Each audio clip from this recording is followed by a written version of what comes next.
Snjallsímar hraðast vaxandi miðill mannkynssögunnar, hvorki meira né minna.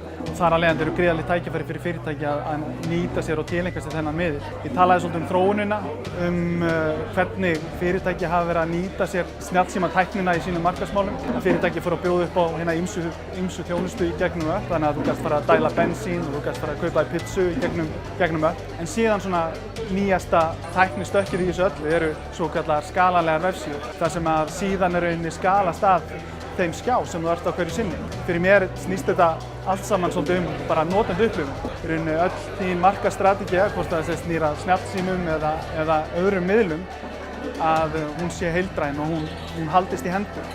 Þannig að þessi gjá milli netmála og markaðsmála, að hún hætti að vera til og markaðsfólk fara að hugsa meira netmál og netfólk fara að hugsa meira markaðsmál. Ég var að segja frá því hvernig Sjónlag hefur nýtt sér samfélagsmiðla og interneti til þess að koma á framfæri okkar þjónustu.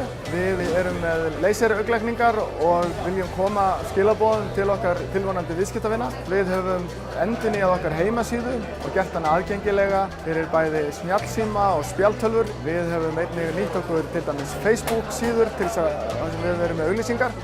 Við notum mikið myndbönd til þess að miðla upplýsingum til fólks, þar sem að fólk í auknum mæli farið að nota myndbönd til þess að sækja upplýsingar og ná í fróðleik. Þannig að þetta allt saman leiðir sem ég sagði frá og þetta leiðir sem að virka mjög vel hjá okkur. Og einnig höfum við nýtt okkur Google leitarvélarnar, við erum þar að kaupa leitarorð og þetta allt saman bara hluti sem við erum sátt við og gaman að fá að koma hér í dag og segja markaðsfólki frá okkar upplifun.